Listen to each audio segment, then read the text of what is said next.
E agora nós vamos ver com relação à classificação dos peelings com relação à sua profundidade.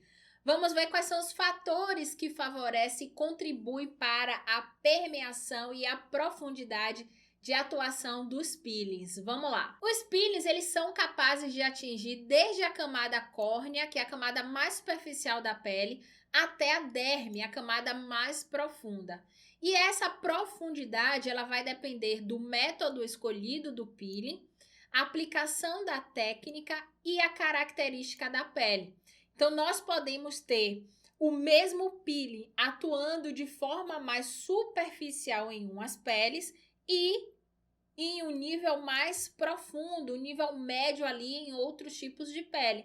Então, se a gente pegar uma pele mais espessa e uma pele fina e aplicar o mesmo ácido em uma pele, né, na pele que é mais espessa, a gente vai ter a ação desse ácido mais superficial, e na pele fina a gente vai ter uma ação mais profunda desse ácido. Então, a característica da pele, ela também vai influenciar na profundidade desse peeling. E a classificação desses peelings é dividida em 4 níveis. Então, a gente tem o peeling muito superficial, o peeling superficial, o peeling médio e o peeling profundo. A gente vai ver um por um agora. E vamos começar pelo peeling muito superficial.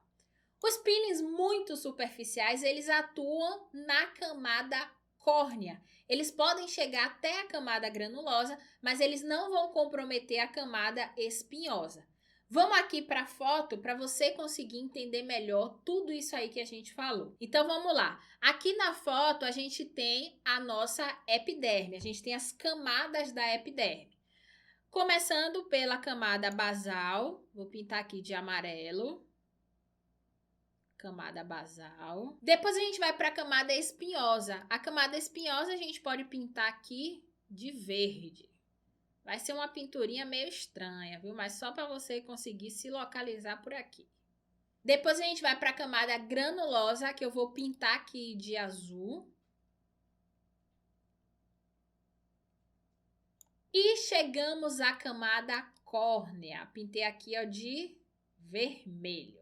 Bom, então, quando a gente fala com relação à utilização de um peeling muito superficial, a gente vai ter a ação desse peeling na camada córnea. Então, ele pode atuar somente na camada córnea, mas ele pode também chegar até a camada granulosa. Então, a gente tem a atuação ali da camada córnea, atuação pode ter, né, atuação da camada granulosa, mas a gente não vai comprometer a camada espinhosa, certo? Então, é uma atuação mais superficial desses peelings. Já os peelings superficiais, eles atingem todas as camadas da epiderme e eles podem chegar até a camada espinhosa e a camada basal, mas eles não vão comprometer, sem comprometer, a derme papilar. Então, ó, nível muito superficial e superficial, a gente age na epiderme, a gente não chega na derme, certo? Então, a atuação, ela ocorre nas camadas da epiderme. Aqui, no caso, o peeling superficial, a gente pode comprometer, né, a camada córnea, a camada granulosa, a camada espinhosa e também a camada basal, mas a gente não chega na derme, certo? Então, o peeling muito superficial, a gente vai ter ação na camada córnea e na camada granulosa, pode chegar até a camada granulosa, e o peeling superficial, a gente vai atuar na camada córnea, camada granulosa, camada espinhosa e pode atuar também até a camada basal. Então, é um peeling, né, que pra gente é um peeling mais profundo, mas não tão profundo quanto o peeling utilizado por um médico que já vai ter atuação ali na derme, certo? A atuação, né, do profissional da área da estética não médico é a nível de peeling muito superficial e peeling superficial. Então, a gente age nas camadas da epiderme, que são essas camadas que estão aqui na nossa foto. Então, a gente tem a camada basal, a gente tem aqui, né, os melanócitos localizados na camada basal, nós temos a camada espinhosa, E nessa camada espinhosa a gente tem, né, as células de Langerhans, que são as células de defesa. Nós temos a camada granulosa, aqui a gente já encontra, né, os grânulos de querato e hialina. E depois a gente tem a camada córnea da nossa epiderme. Então aqui são as camadas da epiderme e são nessas camadas aqui que a gente vai concentrar a nossa atuação. O peeling, classificado como um peeling médio, ele é de atuação, né, já dos profissionais médicos, e esses peelings eles vão agir até a derme papilar e eles não vão comprometer a derme reticular. Então aqui a gente já tem atuação em todas as camadas da epiderme, chegando até a derme papilar. Então já atuou a nível, né, de epiderme e agora está atuando a nível de derme mais superficial. O peeling profundo, ele também é de atuação dos médicos e nesse caso aqui vai ocorrer a destruição de todas as camadas da epiderme, podendo chegar até a derme reticular superficial. Pode acontecer também de expor a derme reticular média, mas não vai comprometê-la. Agora nós vamos ver alguns fatores que contribuem para a profundidade do peeling. O primeiro fator é o tipo de pele. E aí a gente vai começar falando pela pele seca. A pele seca é uma pele que tende a produzir menos sebo. Então as glândulas sebáceas, elas vão produzir menos sebo. Consequentemente, essa é uma pele que é mais fina. Qual a relação disso, Nath? Me explica aí. Quando a gente tem a produção mais excessiva de sebo, as células, né, mortas, os nossos corneócitos, eles ficam mais juntos ali do sebo, né? O sebo consegue reter por mais tempo aquele corneócito e, consequentemente, a gente vai fazendo com que essas camadas elas fiquem maiores, a gente tenha mais camadas na camada córnea. A pele seca, como não tem essa produção excessiva de sebo, essa pele, né, esse corneócito, ele logo se desprende da camada córnea. Por conta disso, é uma pele que tende a ser mais fina, porque a gente não tem esse sebo para poder reter por mais tempo esses corneócitos. Por ser uma pele fina, tem menos camada córnea e os peelings eles podem agir de forma mais profunda. Então imagina, se eu tenho muitas camadas, vai ser mais difícil fazer com que essa substância ela permeie. Mas se eu tenho menos camada, essa substância ela permeia mais rápido e ela age de forma mais profunda.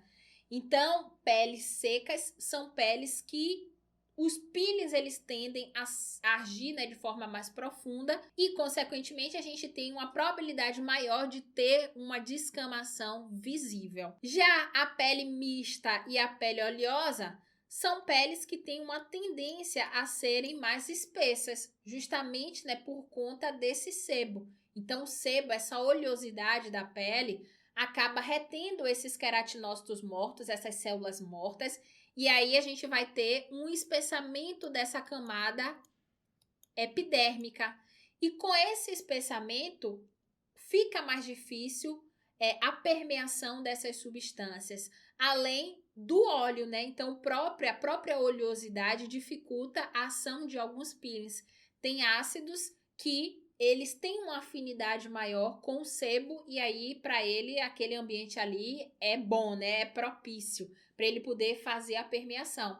Mas tem outros ácidos queratolíticos que não têm afinidade com o sebo, então eles não conseguem permear e ter uma ação mais profunda. Então a gente conta aí com 2 fatores quando a gente fala de pele mista e pele oleosa. O espessamento, né? Então esse maior número de camada córnea dificulta a permeação do ativo e a oleosidade também, né? A depender ali do ativo que você vai utilizar, ela tem uma dificuldade também de ser permeada por não ter uma afinidade com o sebo. Então, esses peelings, eles tendem a ser mais superficiais e a gente tem mais dificuldade em promover essa descamação visível. Ocorre a descamação? Sim, mas não de forma intensa, visível, é mais tranquila essa atuação. O segundo fator é o preparo da pele. Se a gente proporciona um tratamento pré-peeling, se a gente prepara essa pele para a sessão do peeling, a gente consegue favorecer a permeação e a ação, né, do peeling que a gente vai utilizar. Seja um peeling enzimático, seja um peeling químico, seja um peeling físico. Então, promover esse afinamento epidérmico e essa hidratação vai facilitar também para o dia da sessão. Então, outro fator, né, que contribui bastante seria o preparo da pele. Foque em afinar a pele, promover um afinamento, né, conseguir regular mais a pele a nível, né, de excesso de camadas córneas. Então, a gente vai removendo aquela camada córnea, preparando a pele para no dia da aplicação, né, da sessão ali de fato do peeling, a gente conseguir fazer com que ele consiga agir, né, da forma que a gente deseja, não necessariamente mais profunda, porque possa ser que você queira uma ação ali mais superficial, mas que ele haja de forma mais uniforme. Isso também é super importante. E a hidratação, a maioria, né, das substâncias, dos produtos que a gente tem mais afinidade com a água. Então, é importante que aquele tecido ele esteja hidratado. O terceiro fator é o método escolhido.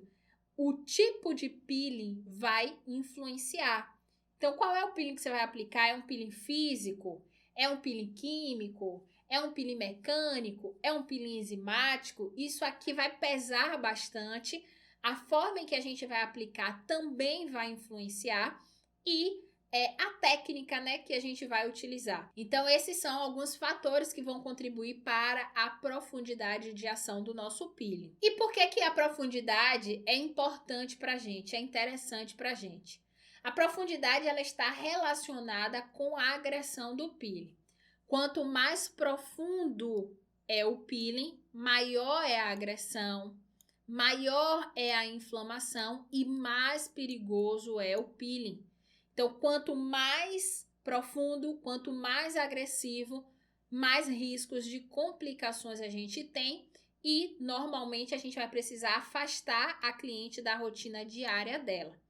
A depender do objetivo, os resultados eles são melhores quando a gente promove um peeling mais agressivo.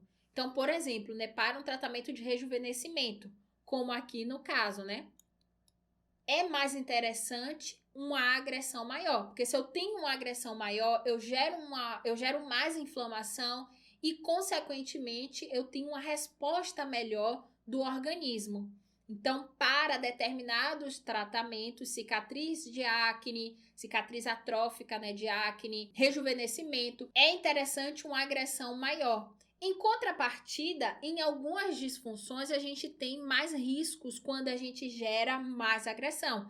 Então, por exemplo, se a gente vai fazer um tratamento para hipercromia, melasma, né, por exemplo, e a gente gera uma agressão mais intensa, a gente tem um risco muito maior de efeito rebote. O efeito rebote é justamente o efeito contrário ao efeito que a gente deseja. Então, se a gente quer promover uma diminuição, né, controlar aquela hipercromia, promover um clareamento naquela pele, se a gente tem o efeito rebote, a gente vai ter o efeito contrário. Então, ao invés de clarear, a gente vai piorar aquela mancha, vai agravar aquele problema. Então, é importante que a gente defina o nosso objetivo, avalie a pele da cliente, para a gente poder ir vendo, né, de que forma a gente vai promover aquela agressão. Na foto aqui ao lado, é um peeling profundo, tá? É um peeling realizado por médico. Então, perceba, né, que a cliente, ela fica toda enfaixada para não ter contaminação, para não ter riscos, né, de infecção. Enfim, então aqui é diferente do que nós atuamos. Mas para que vocês consigam ver, né, que existem peelings que são mais agressivos e para a gente também fazer um comparativo. Então, quanto maior a agressão, mais inflamação na pele. Eu perceba que a pele dessa cliente, ela tá tão inchada, com tanto edema, isso aqui é da inflamação. Então, a inflamação, a gente tem edema, a gente tem rubor, a gente tem dor, a gente tem inchaço, fica um edema. Olha o edema dessa mulher. Então, para você poder perceber o nível de inflamação, o nível de agressão que essa pele aqui foi submetida. Então, quanto mais profundo é o peeling, mais agressivo e a depender do tratamento, melhor o resultado. Em contrapartida, tem outros procedimentos que a gente precisa controlar a agressão do peeling para a gente não desencadear um efeito rebote. Finalizo a aula de hoje, eu espero que você tenha gostado. Se tiver alguma dúvida, coloca aqui que eu vou ter o maior prazer em te responder e eu te espero na próxima aula.